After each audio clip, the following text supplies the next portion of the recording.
it's so weird that the US doesn't have a good goalkeeper, really. Like Matt Freese is fine, but it's not. And I'm not here to say like, oh, Matt Turner was anything good, because I think we've all seen what happened with Matt Turner. But it's just when I was growing up, it was just like, okay, we have no good outfield players, but we're a hand-eye coordination nation. That's true. So Tim Howard. we're gonna have Timmy Howard. We're gonna have Brad Friedel. We're gonna have Brad Guzon, and then I'm not gonna call them schmucks because they were all still professional players. But yeah. So that's what when I was doing my notes, I was writing down the next round of friendlies for the USMNT, which is next month, the 28th and 31st of March. They're playing Belgium and Portugal. And the reason I had those circled is because it's really the only time that we've seen the US play, I don't want to say real teams, because they've played good teams in the past year or so. Obviously, they lost 4-0 to Switzerland. But these are teams that I think the U.S. actually needs to play going into, I'd agree. If they want to. I don't think they can personally, but if they want to try and make a deep run into this tournament, they're going to have to play real teams like Belgium and Portugal, because we saw this last cycle basically in 22 where, I think, about 20 years ago, it was such a big deal. It was such a great thing when we made it to the knockouts. And obviously, when LD, scores against Algeria, it's this big thing of, oh my God, we made it to the quarterfinals. But, it's this thing now of the American soccer fan has evolved so much in the past 20 years, where, a lot of 20 years ago, I think was a lot of U.S. soccer fans are that kind of, when people think of like the, here we go Galaxy, like that kind of like, that nerdy MLS. Yeah, exactly. Where it's this kind of American exceptionalism, but it's like done by like a nerdy white dude in a Subaru. Mm-hmm. So like, that's not going to grow the game for anybody, Yep. So, which is fine. Everyone's got their brand of vodka. And so, but what I'm saying is now, because American soccer fans, we're going to talk, it's funny, like if you look at the ESPN ticker in 2026 compared to 2006, where I think the only time you would ever get soccer on the bottom ticker on ESPN in 2006 would be like literally the World Cup final, and that's it. And now they do Prem, they do Bundesliga, La Liga, Champions League, everything.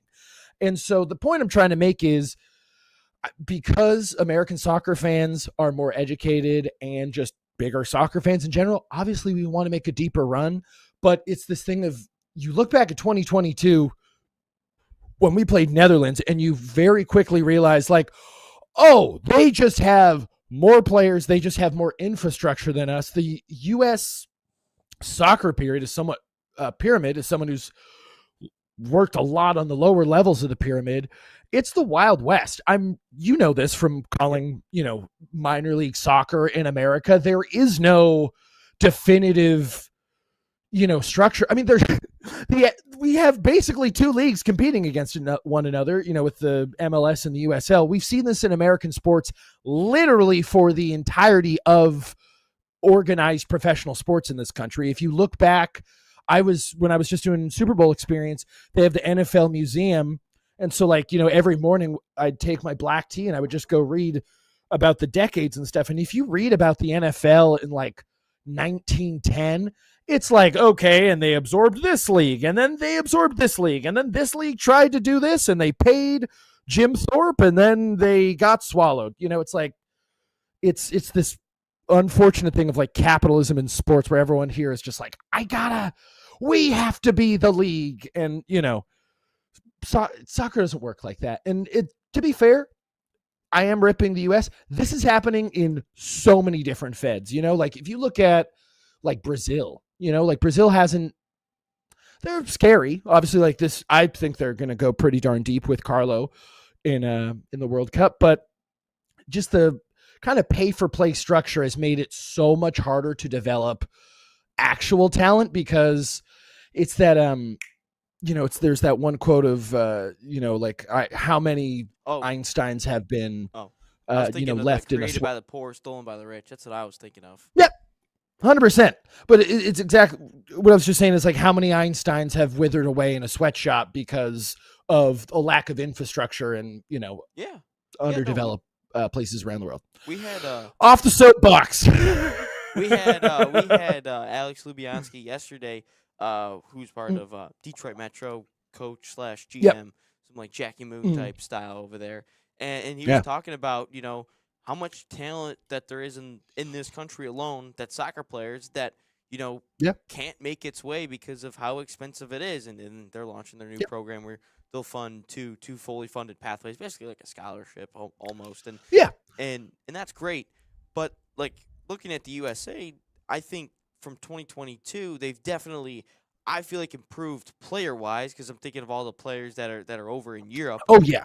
Like they've definitely improved, and I think the game is. Yeah. I think everyone is kind of waking up to it, because like you're seeing USL start to, or at least plan to implement a pro rel system. Yeah, pro rel. MLS still isn't going to do that, and I still think at some point in like, I don't know, 20, 25 years, if the USL continues to just take fans away from the MLS, at some point we're going to see what was like the summer football league, like the summer, like when the NFL. Oh, there have been so many. Yeah.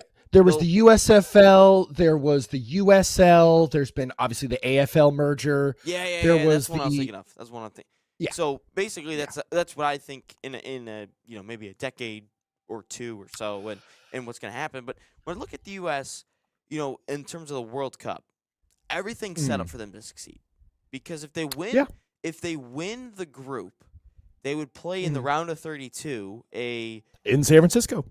In San Francisco, okay. At Levi's. Well, an hour and a half away, but yes. They'll play a third place team, which from whatever groups it is, it's going to be a side that they should beat, by 2 goals or so, just based on paper. Obviously, this is just on paper, and anything can happen in the World Cup. And then they get to a round of 16, and based on who they would possibly play, you're avoiding an Argentina, you're avoiding a Brazil, you're avoiding Germany, Spain, France, England, those sort of teams. So if they win the group, which again is a favorable group, I would say, and I think you would agree as well. Yeah. If they win that group, they have a favorable spot to get to a quarterfinal, and ultimately that's where I think this team's ceiling is. I think if they get to a quarterfinal, I think that's job well done. If they win the quarterfinals, anything past that, it's just a plus. But I think it's house money at that point. They can get past that. Ultimately, that's what my expectations are, because looking at the group, Australia, Paraguay, and then I think it'll be Turkey out of that group. That's why I believe. I think it's probably going to be Turkey. And I look at that, and you know what? I think they can get out of it. I think they can beat an Australia. I think they could beat a Paraguay, and I know Turkey beat us last time, but I think we can beat Turkey. I think we can, and especially World Cup dialed up. On our day, do it.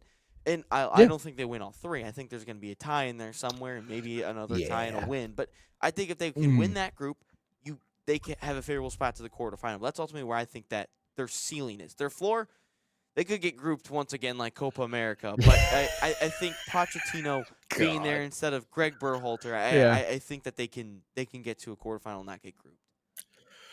No, I totally agree. Like you said, the quarters, I think, is that absolute, I don't want to say absolute ceiling, but you're so right. That's when I think reality sets in. It's what I talked about, like with the Netherlands last time, where like I was thinking that's going midnight. Yeah, exactly. Because I was hyping myself up so much for that game, because I remember here it was like at 6 a.m. and it's the classic thing of for like someone like me who's an outlaw all 4 years and not just in World Cup years, where usually my outlaw bar in San Francisco, there's 5 of us there for the games against Paraguay or whatever, and then you go to the round of 16 and there's literally 600 people in the bar, and you're like, I don't want to listen to these idiots and stuff. And so it's like the kind of grand accumulation of everything. Like I remember it was the classic thing of, there's just drunk people who just go there to get drunk and just be like America and stuff. And like, I remember one of them's like, start a chant. And then I start actually doing soccer chants, and they're like, we were hoping for like USA. Did you go full like England chants and where? Oh yeah. Well, so my favorite outlaw chant is basically the Wu-Tang chant, which is "Who brings the noise? Who brings the ruckus? USA ain't nothing to f with." Obviously, I'm Okay. not going to say that on All air, right. but yeah. And then USA ain't nothing to f with. USA ain't nothing. Yeah, that's my favorite one Okay. because it's like we're such like the thing that Americans like. I remember last World Cup when we played England. I was down in my hometown down in LA, and there's a bar in my hometown that used to be owned by George Best back in the 70s and 80s and stuff. Oh, And so that is it very has a weird. very big there's just a lot of expats in my area. There's a lot of expats in LA just because of the sun, basically. And it was so funny because there's this little hub of like 15 expats in the back of the bar, and then the rest is Americans. And, these dudes they're it's full-fledged songs about us, about our president, about the thing, like it's a whole story in the song. And do you know how we respond? USA, USA. And it's We got to like, step up our chant game. no, that's what I'm saying is like we have most of the world steals our culture. All right, not steals it, especially since most of our culture is stolen. But anyways, it's this thing of like, Seven Nation Army is an American song. That is our song. You know what I mean? Like one of my favorite things, like I've gone to so many USA Mexico games, and someone growing up in LA, like that's always just a very fun rivalry for me. I know it's very heated for a lot of people. For me, it's Yeah. always been a very fun, jovial thing. And so, like, I remember one time going to the Gold Cup final at the Rose Bowl. It was the one that the U.S. lost in extra time off of that Chicharito had crazy like volley. they won like 4-2. Chicharito scored a really good one. It was 3-2, I believe, because that's the one where Bobby Wood equalizes in like the Oh, okay. 85th. Oh, you're saying that one. Yeah, Okay. yeah. Okay, I got you. I got That what was you're at the saying. Rose Bowl where it was 90,000 people, 97,000 Mexico fans, and then like the strip of outlaws that were in the middle. But I remember we're pulling up in my like 98 Honda Civic into the Rose Bowl parking lot, which is the worst parking lot in the world. And um, I remember like everyone's just booing us on the way in. And I was like, how do we psychologically get these fans? I was like, what's the best American export? I was like, Star Wars. So I just cranked the cantina music, and you just start flipping everybody off, and it's exactly your face. People get too confused. They're like, why are you playing this music? And it's just like, it's a nice psych out. You play cantina music at fans, they don't know what to do. They just start laughing at you. I've never heard a single fan play Star Wars Canteen. It's a great song. It's a great song, but That's what I'm saying, dude, and everyone knows it. It's without even thinking. If you just go do do do do do do, do I don't know if we're gonna get copyright stricken. I don't want to have the mouse hit you, but yeah, no. U.S. soccer fans, let's get the cantina music going. You're welcome. so when that's our theme music for the world